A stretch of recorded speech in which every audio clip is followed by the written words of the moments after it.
What's going on there, YouTube? Sick Eric back again with another video, and today we're going to be going over the new developer preview 5 for Android Q on the OnePlus 7 Pro, and this just got released a couple of days ago if I'm not mistaken. And just in case you don't know, this is a beta to Android Q for the OnePlus 7 and 7 Pro, and I did a video on the developer preview 4. Recently I uninstalled it and went back to stock because it was just not as stable as I would have liked it to be. But this is developer preview 5 and it is a lot better than the 4 edition. And in case you guys want to install this, you're just going to want to go down to your Play Store and download Oxygen Updater. And once you have this downloaded and all set up, you're just going to click on the dots up top, click on Settings, and then you're going to wait till it says Update Method. And here you have the option for Developer Q, Android Q Developer Preview, Full Update, or Incremental Update.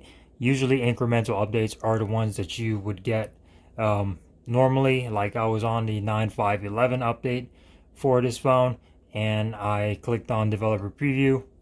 And once you're done with that, you're just going to go back and it should bring up the update.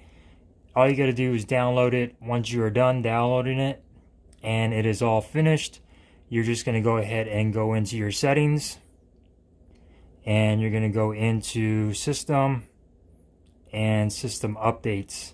You're going to click on System Updates. It's going to check for the updates. Obviously mine is up to date. You're going to want to hit Local Upgrade, and once you click on that, then you will see the file that you have just downloaded for developer preview right there. So that is really nice. Once you hit on that, it's going to go through the downloading process or installing process, and then once it's done, it's going to ask you to reboot. It does not wipe your data. Sure, if you want to make it a clean install, you can make a backup and wipe your data and make it a clean one, which a lot of people suggest, but I didn't do it and it runs just fine. But it will not wipe your data or reset your phone if you install this. So that's definitely a plus to me, because the thing about phones with no SD cards is everything is stored on your phone, all your pictures, all your music, or all of my music. And if I do a factory reset, all of that stuff is gone. If you had a micro SD card, everything could be saved to that. You could do a factory reset on your phone, and you just have to download your apps again. You don't have to add everything, to your device. I got like gigabytes worth of music on here and pictures and stuff, so it does not wipe or reset your device. So that is really nice. So a lot of the same stuff on here as developer preview 4. You got all your settings. They sort of have like a little block to where they're all separated a little bit. You got your Wi-Fi and internet stuff all right here. Advanced, everything is pretty much the same. You got different gestures on here as well. Your Bluetooth connections, everything is right here. All your Bluetooth devices, everything that's connected to it would be right here. All of your stuff, as you can see, everything pretty much looks the same. Display, you still have all your same displays, your screen calibration, your 90 Hertz, everything is still here. Resolution, you can still switch between the two, or you could have QHD or Full HD Plus on here. You got your night mode, which you could turn on manually or have it turn on automatically, and you could adjust the color temperatures on there. Ambient display does have a few new features on there. There is a smart display on here, which will show your media, calendar, and your weather on the display. Let's go ahead and see if we could check that out. So when you click and pick up your device, which I have mine set to pick up, occasionally you'll get the weather down here at the bottom. Showing some extra information, which is new. Didn't have that before. Well, at least on the Android Pie version of this. Not that I'm aware of. Display, yeah, all of that stuff. Ambient displays. You still have all the same different types of clocks on there. Pick up your phone to show display message. You could, add a little personal thing on there. New notifications, show notifications on ambient display. Along with the Horizon light, you have several different colors on here: blue, red, gold, and purple for that. Font size, display size, everything is still there. Status bar, percentage, all of the good stuff is here. Customization is the same as Developer Preview 4. You have all your stuff on here. Preset themes. You got your clock style, fingerprint animation, horizon light, all your wallpapers you can set. You can do accent colors. It gives you all of these different options for accent colors. Tone, which is your theme. Colorful, light, dark. It gives you a preview of everything. The shape of all your icons in the quick setting tiles and your icons. You can do round, square, teardrop, round, rectangle. And of course your icon packs. You could change those as well. I'm using a Pixel Pi Dark icon pack. And of course the two fonts that you get with your OnePlus. I kind of wish they'd include a little bit more fonts, but it is what it is. Sound and vibration. Sorry, I'm skipping a little ahead. Sound and vibration, all your Dolby Atmos settings are here as well. Earphone modes. Everything is the same as it was on Developer Preview 4. Buttons and gestures. The gestures have changed a little bit. Right now, you have the back, home, and recents, which this is how it shows. It's got your nav bar at the bottom and all your buttons. And then you also have navigation gestures left and right.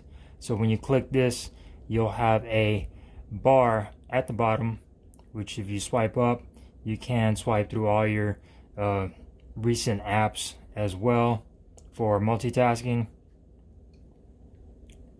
Let's go ahead and go back. Sorry. Go back, nav gestures. So yeah, and if you want to go back, you swipe in from the side to go back, and so on. And on the thing, if you want to do your Google Assistant, you long press, I believe it's long press, or you hold, it's one of those to get the Google Assistant, or it might be off to the side. Okay, it's off to the side on Android Q for Google Assistants. So buttons and gestures, and then you also have the regular navigation gestures at the bottom. So if you want to go home, you swipe up from the middle, etc. If you want to go back, swipe up from the side. If you want your recents, swipe up from the side. If you want your recent stuff, you swipe and hold, and you'll get all your lastly used apps right there. I've been using the left-right one just because it has the bar at the bottom, and I think it looks cool.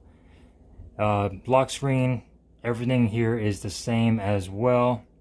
You got your face unlock. Fingerprints, you do not have to re-add your fingerprints when you go to this Developer Preview 5. On the Developer Preview 4, if you were to update to that, you'd have to re-enter in all your fingerprints and Face ID and all that, but you do not have to do it on here. So that is definitely a plus. Your battery stats, everything is there. Digital well-being still shows all the information of what you've used and how long you've used it, which is cool. Utilities, you have all the same utilities right there. And just to show you guys exactly what I am running here, Oxygen OS, Android version 10. And this is, like I said, a converted T-Mobile model, but everything still works on here once you convert it. This is a straight from OnePlus device. So you could do all of these hacks and all of these mods. You could root, you could do anything to this phone as long as you have converted to it. System right here, all your stuff is still the same. Developer options and etc. Everything has stayed the same. As far as apps, your home launcher has changed to has upgraded, so it is now 4.0.0. And update log, add a Android Q, full gestures, support for full screen, landscape mode. So landscape mode now does work.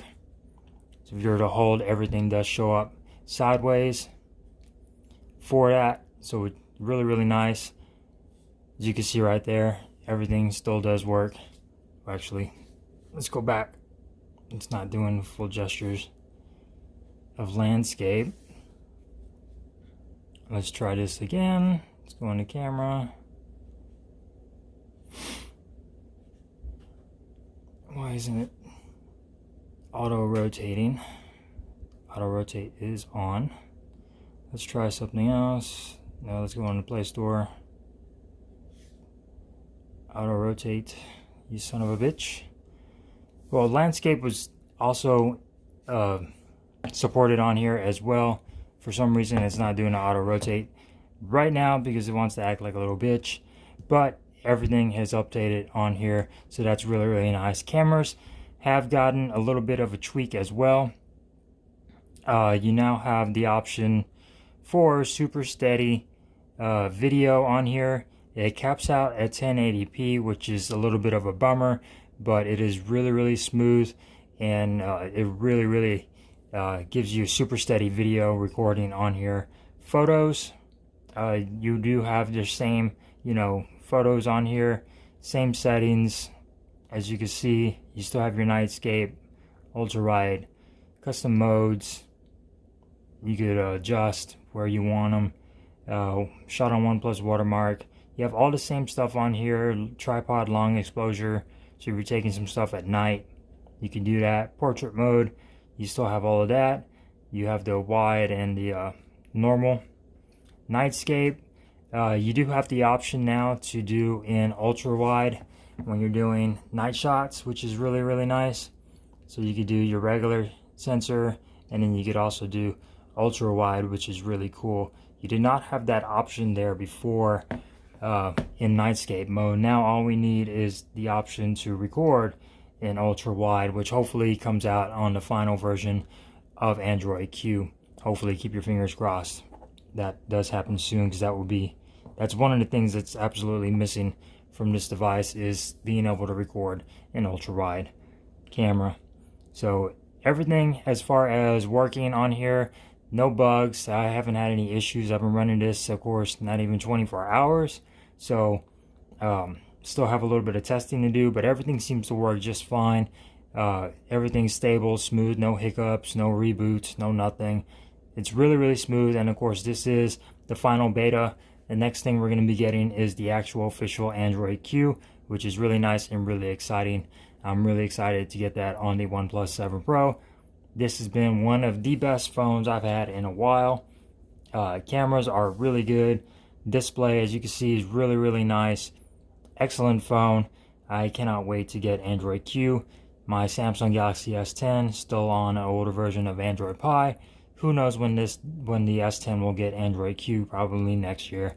But OnePlus 7 Pro, excellent. So, like I said, description links would be posted down in the description below for the Oxygen updater, so you guys could go ahead and download that and get yourself started on Developer Preview 5 for the OnePlus 7 Pro. So, hope you enjoyed this video, found it useful. Give me a thumbs up if you did.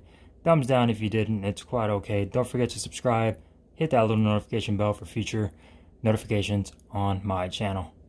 Peace.